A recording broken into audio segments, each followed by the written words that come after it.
4 వరండాలు ఒకేసారి పడిపోయినాయి. పైనుంచి ఒక అబ్బాయి పడిపోయాడు, ఇరుక్కుపోయాడు.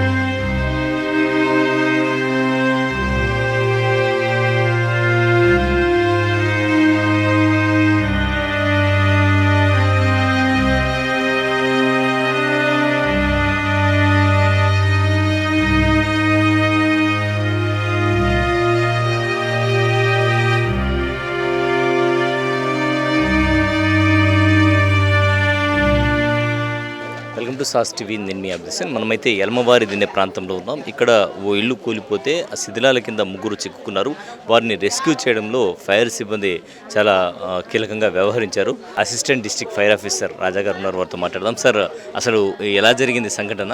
రెస్క్యూ ఏ విధంగా చేశారు? మాకు ఈరోజు అంటే 20వ తారీఖు ఈరోజు సుమారు 22-20 నిమిషాలకి మా ఫైర్ స్టేషన్కి యనమలవారి వీధి గుప్తా పార్క్ వద్ద బిల్డింగ్ కొలాప్స్ అయింది, దాంట్లో మనుషులు ఇరుక్కున్నారని కాల్ వచ్చిందండి.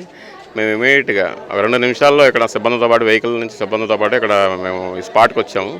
స్పాట్కి వచ్చేసరికి బిల్డింగ్ యొక్క అంటే స్థానికులు చెప్పడం ఒక 60-70 సంవత్సరాల క్రితం బిల్డింగ్ ఇది. ఈ 2-3 రోజుల్లో వర్షం పడడం వల్ల బాగా నాని బిల్డింగ్ పడిపోయింది. ప్లస్ దాంట్లో 2-3 మనుషులు ఇరుక్కున్నారని చెప్పారు. మేము ఫ్రంట్ సైడ్ రెస్క్యూ ఆపరేషన్ చేయడానికి ప్రయత్నించగా ఫ్రంట్ సైడ్ మాకు వీలు కలలేదు. వెంటనే పోలీస్ డిపార్ట్మెంట్ వారు మేము దానికి ఒక ఆలోచన చేసి వెనక సైడ్ నుంచి దానికి కిటికీ ఉంది, ఒక కిటికీ గ్రిల్స్ అయి ఉన్నాయి. మా దగ్గర ఉన్న హైడ్రాలిక్ ఎక్విప్మెంట్ అంటే హైడ్రాలిక్ స్పెట్టరు, హైడ్రాలిక్ కట్టరు అటువంటి ఎక్విప్మెంట్ వాడి ఆ ఇనప గడ్డీలను కట్ చేసి లోపల మా దగ్గర ఉన్న ల్యాడర్ దించి మా సిబ్బంది లోపలికి వెళ్ళి జాగ్రత్తగా ఎటువంటి గాయం లేకుండా కూడా ఆ 3 వ్యక్తులను కూడా రక్షించడం జరిగిందండి. సో ఎలాంటి గాయాలు లేకుండా ప్రస్తుతం హ్యాపీగా ఉన్నారు, సేఫ్గా. 3 వ్యక్తులు కూడా సేఫ్గా ఉన్నారు. టోటల్గా ఎన్ని కుటుంబాలు ఉన్నాయి సార్ అక్కడ మీరు వెళ్ళేటప్పుడు? అక్కడ మొత్తం 12 పోర్షన్లు ఉన్నాయండి. దాంట్లో 8 కుటుంబాలు ఉన్నాయి. అంటే అదృష్టం బాగుండి 8 యొక్క పోర్షన్లో కూడా వ్యక్తులు ఎవరు ఇన్సైడ్ లేరు. ఈ 3 ఇరుక్కున్న వల్ల మనం అదృష్టం బాగుండి ఆ 3 కూడా మనం బయటకు తీసుకురాగలిగాం. ఎక్కువ మంది జనాభా లేకడం వల్ల కూడా రిస్క్ తక్కువైంది. సో మొత్తానికి ఫైర్ సిబ్బంది అప్రమత్తంగా వ్యవహరించడం వల్ల 3 ప్రాణాలు కాపాడబడ్డాయని చెప్పొచ్చు. ఎందుకంటే లోపలికి వెళ్ళడానికి అవకాశం లేని సమయంలో చాలా చాకచక్యంగా వ్యవహరించి వెనక నుంచి ఒక కిటికీని కట్ చేసి లోపలికి వెళ్ళి మిగతా వారిని రెస్క్యూ చేయడం జరిగింది. మీరు బాడుకుంటున్నారండి? బాడుకుంటున్నారు. ఎంతమంది ఇరుక్కున్నారు ఇంట్లో?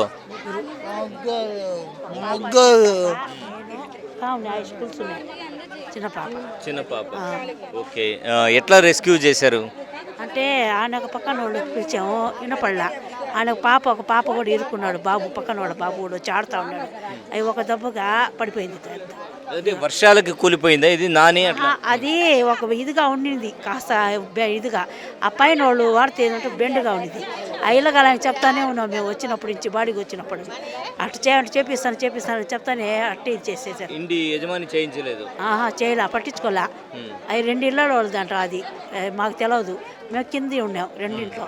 వచ్చి 2 సంవత్సరాలు అవుతుంది. అదైతే నేను వచ్చి అడిగి వెళ్తే నేనేం చెప్పానంటే రేపు వచ్చి బిల్డ్ ఆఫీస్ రండి, ఇదైపోయింది. ఎప్పుడైనా ఇదేనంటే బాత్రూంలో వాష్రూమ్కి ఎలాంటి భయం ఉంది, ఎప్పుడు పడిపోద్దామో అని చెప్పాను కూడా. అయితే వాళ్ళు పట్టించుకోలేరు. ఆయన అసలు బాధ్యత తీసుకుంటాం లేదు. డబ్బులు అడ్వాన్స్ బాడీ కావాలా ఇది చెప్పారు. ఆయన అలాగే నాకు చెప్పాను. ఈరోజు మధ్యాహ్నం ఈయనకు అన్నం తింటున్నారు, నేను పాలు కాసి పెడతా ఉన్నా. పాప పంచలో అది ఆడుతూ ఉన్నింది. ఒక ఇది పడిపోయింది అంతే. ఒక సైడ్ పడిపోయింది, అంత పడిపోయింది. అంత పాప వరకే పడింది. వరండా వరకు పడితే వీళ్ళు లోపల ఇంట్లో ఉన్నారనమాట. ఇంట్లో ఉంటే ఈ కిటికీలో నుంచి పోలీసులు వచ్చి హోల్ వేసి కిటికీలో నుంచి మేమే తీసింది. ఫోన్ చేశారు, ఆయన కూడా హెల్ప్ చేసుకొని వాళ్ళు వచ్చి మాకు బయటికి తీశారు. ఇప్పుడు మంత్రి నారాయణ గారు వచ్చారు కదా, మంత్రి నారాయణ గారు మీకు ఎలాంటి హామీ ఇచ్చారు ఇక్కడ? అదే ఏం చెప్పలేదు, చెప్పారు చేస్తానమ్మా మీకు ఈయనకి పింఛన్ ఇది కూడా లేదు 3 సంవత్సరాల నుంచి. పాప తేవాలో మాకు ఇల్లు జరగారు. అదే చెప్పాను. ఇల్లు రాస్తే ఇల్లు కూడా ఇప్పుడు దాకా రాలేదు. పిల్లకాయలు చిన్న పిల్లకాయలు. టిక్కో ఇల్లులు 8 ఇల్లులకి 8 మందికి టిక్కో ఇల్లులు ఇస్తామని చెప్పారు. 8 కాపురాలు ఉన్నాయి? అవును సార్, పైన 4 కింద 4 ఉన్నాయి. ఆ 8 ఇళ్ళకి టిక్కో ఇల్లు హౌస్లు రేపు రెడీ చేసి ఇస్తామని చెప్పారు. ఈరోజు ఇల్లు ఉండేదానికి అన్నిటికీ సార్ ఓకే రెడీ చేసి పెడతామన్నారు. ఈరోజు చేస్తారు, రేపు ఇల్లులు ఇచ్చి పంపిస్తామన్నారు. మొత్తం 8 కాపురాలు ఉన్నాయి. సో ఇంటి యజమానికి చెప్పినా కూడా ఆయన పట్టించుకోకపోవడం వల్ల ఇట్లా జరిగిందంటారు. అవును, మీకు తెలుసు కదా ఇట్లా చెప్తున్నారు, బాడుగ ఇల్లే కాబట్టి ఖాళీ చేసేయచ్చు కదా మీరు. బాడిగ కాస్త తక్కువ అని ఇంకో ముందు ఉన్నాము. ఎంత బాడుగా? ఈ దీనికి వచ్చి 2500. ఇల్లు ఖాళీ చేద్దామని అనుకున్నారు. అనుకున్నాం. ఈ నెల వచ్చేసి చూసుకుని వెళ్ళిపోతుంటే పాప తేవలం మాకు ఇంట్లో జరగాలి. పింఛన్ లేదు, ఎవరు లేరు. నేను చూస్తే ఇప్పుడు ఈయనకి బాగలేదు, ఈయన 3 సంవత్సరాలు ఇట్లా అయిపోయాడు. ఎవరు చూపించుకునే వాళ్ళు కూడా లేరు మాకు. అదే అని అంటే పింఛన్ కూడా తిరిగి ఎవరికి చేయాలి. మీరేం చేస్తారమ్మా? నేను షాప్లో వర్క్ చేస్తున్నా, బట్టల షాప్. నేను వెళ్తే ఇల్లు జరుగుతుంది. ఒకసారి సామాన్లంతా పోయింది. అది మీరు మీ ఇంట్లో కూడానా? సామాన్లంతా పోయింది. ఇష్ట సామాన్లు, వాషింగ్ మిషన్లు అంతా పోయింది. ఇదే కానీ అంత అయితే పూర్తిగా పడిపోయింది. సో ఎంత ఉంటుంది మీ వస్తువుల విలువ? ఎంత ఉంటుంది? ఉంటుంది 10,000 ఉంటుంది. 15,000. వాషింగ్ మిషన్ అన్నీ వెళ్ళిపోయినాయి. వెళ్ళిపోయింది. వాషింగ్ మిషన్ మాది కూడా, నాకు కూడా వాషింగ్ ఇంట్లో వస్తువులన్నీ మొత్తానికి చూశారు కదా. బాడిగ ఇల్లు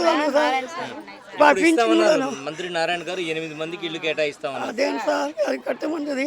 ఇల్లు కూడా లేదు నాకు. పడిపోలేదు, వస్తువులన్నీ లోపలే ఉన్నాయి సార్. మీరు కూడా అక్కడే ముందు ఇంట్లో అది సామాన్ అన్నీ అక్కడే ఉన్నాయి. బయట మటుకు అక్కడ వాడుకుంటూ ఉండమన్నారు ఆ ఇంటిగా ఆయన. డమ్ము అవి వస్తువులన్నీ పగిలిపోయినాయి. మాకేమంటే సార్ చెప్పారు ఇల్లు ఇప్పిస్తామని చెప్పారు నారాయణ సార్. అది సో మొత్తానికి చూసినట్లయితే ఇల్లే మీరు కూడానా? అక్కడే ఉన్నాను. చిన్న పిల్లలు ఆడుకుంటున్నారు. పైనుంచి ఒక అబ్బాయి పడిపోయాడు, ఇరుక్కుపోయాడు. కేకలు పెట్టాడు. చిన్న బిడ్డ పడిపోయాడు. మళ్ళేమో 2 పిల్లలేమో బయట ఉన్నారు, 3. వాళ్ళకి తీసుకుని నేను రూమ్లో పెట్టేసి ఒక అమ్మాయి లోపల తోసాను, లేకపోతే చెత్త పైన పడేది. అలా జరిగింది సార్. ఇల్లు లేరు, నేనే ఉన్నాను అక్కడ. పరిగెత్తుకొని వచ్చి ఇప్పుడు తీసాను నేను. పడిపోతుంది సర మన రాళ్ళు పడతా ఉంటే పడుతుంది ఇంక కేకేసాను. ఫైర్ సిబ్బంది కూడా వచ్చి చాలా అప్రమత్తంగా వ్యవహరించారంట కదా. ఫైర్ ఆఫీసర్ వచ్చారు. వాళ్ళే లోపల నుంచి తీసింది వాళ్ళని. వాళ్ళు అందరూ అసలు ఆయన నడవలేడు, ఆయన్ని తీసి దిగి వాళ్ళు కిందకి దిగి వీళ్ళని పైకి ఎక్కించి దింపారు. ఇంకోసారి అంతకుముందు సారు నారాయణ సారు అసలు గెలవనే లేదు. వాళ్ళకి 5,000 ఆర్థిక సహాయం చేశారు. నేనే ఇప్పించింది డబ్బులు సారు ద్వారా వీళ్ళకి తీసిచ్చాను. అవును సార్, అప్పుడు సారు గెలవని కూడా గెలవలేదు. అప్పుడే వాళ్ళకి ఆర్థిక సహాయం 5,000 చేశారు. మరొక బాధితురాలు ఉన్నారు, వారితో మాట్లాడదాం. మీ పేరు? నా పేరు భాగ్యలక్ష్మి సార్. ఎన్నేళ్ళ నుంచి ఉన్నారు ఇక్కడ? మేము 30 సంవత్సరాల నుంచి ఉంటున్నాం సార్. మాకైతే ఇల్లు లేదు, మాకు బాడిగ తక్కువ ఉందని మేము ఇంట్లోనే ఉంటున్నాము. మేడం వాళ్ళు ఖాళీ చేయమన్నారు. బాడిగ తక్కువ ఉంది కానీ మేము కలిసి ఉంటున్నాము. అదేంటంటే ఈరోజు యథావిధిగా పని చేసుకుంటున్నాము. 1:30 అప్పుడు నేను మిషన్ కుడతా ఉన్నాను, మా బాబు ఆడుకుంటా ఉన్నాడు. నేను నీళ్లు తాగడానికి లోపలికి పోయాను. ఈ లోపల పిల్లోడితో పాటు దబామని పడిపోయింది మొత్తం. అంటే వరండా, బాత్రూమ్లు అంతా మొత్తం 4 వరండాలు ఒకేసారి పడిపోయినాయి. మా బాబు కూడా దాంతోపాటు పడిపోయాడు. అయితే దేవుడి దయ వల్ల ఏం కాలా మా బాబుకి. మా కొడుకు ఈయన వెంటనే కాపాడాడు. అక్కడి నుంచి వెంటనే దూకి పిల్లోడి మీద పిల్లలు పడుతుంటే లాగేశాడు. కావాలంటే ఆ వీడియో కూడా ఉంది, మీరు చూసుకోండి. పిల్లోడు ఏంటంటే రాయల మధ్యలోకి వెళ్ళిపోయేవాడు. ఆ గోడ ఇటు పడిపోయింది కాబట్టి ఆ గోడ నుండి జారుకుంటా నేను వెళ్ళి ఆ పిల్లోని పట్టుకొని సైడ్కి లాగి అది సంఖ మీద వేసుకుని ఆ అబ్బాయిని అవతలేసేసి పక్కకి తీసేసాను. ఆ పిల్లోడికి ఏ హాని కూడా జరగలేదు. ఎంత దేవుడి దయ. ఏంటంటే వీళ్ళు మా అమ్మ వాళ్ళు చిన్నప్పటి నుంచి ఉన్నారు, ఇల్లు కూడా లేదు. ఇల్లు రాపిరు, ఎవరికి వచ్చినా అందరికి రాపిస్తారు కానీ వీళ్ళకి మాత్రం రాపిరు. ఎందుకంటే వీళ్ళు 3 అక్క చెల్లెలు. మేము 3 అక్క చెల్లెలు 30 సంవత్సరాల నుంచి ఇక్కడ ఉంటున్నాము. ఇళ్లల్లో పని చేసుకుంటా నాష్టాంగళ్ళకి వెళ్తా కష్టం చేస్తున్నాం. మాకు ఒక్క ఇది కూడా రాదు సార్ గవర్నమెంట్ నుండి. మాకు ఇల్లు లేదు. నారాయణ సార్ గారికి మేము రిక్వెస్ట్ చేస్తున్నాం, మాకు ఇల్లు సొంతం అంటున్నారు. ఇప్పుడు టిట్కో ఇల్లు ఇస్తామని చెప్తూ ఉన్నారు, తాత్కాలిక ప్రాతిపదికన ఇస్తున్నారు అని చెప్తున్నారు. అందరూ అలా చెప్తున్నారు సార్, ఇవ్వట్లేదు మాకు. అంటే ఇప్పుడు మొత్తం 8 కాపురాలు ఉన్నాయి ఇక్కడ. అవును సార్, పైన 3 ఉన్నాయి. మంత్రి గారు హామీ ఇచ్చారంటే ఖచ్చితంగా జరుగుతుంది. సో మీరు ఇప్పుడైతే షెల్టరే లేదు, ఏడుండాలో తెలియట్లేదు. సామాన్లన్నీ చాలా వరకు పగిలిపోయి నష్టము మా ముగ్గురు అక్క చెల్లెళ్ళకి చాలా జరిగింది. రైట్ అమ్మా. నగరపాలక సంస్థ ఈ బాబుని రెస్క్యూ చేయడం జరిగింది. చిన్న బాబు ఉన్నాడా బాబు ఇక్కడ?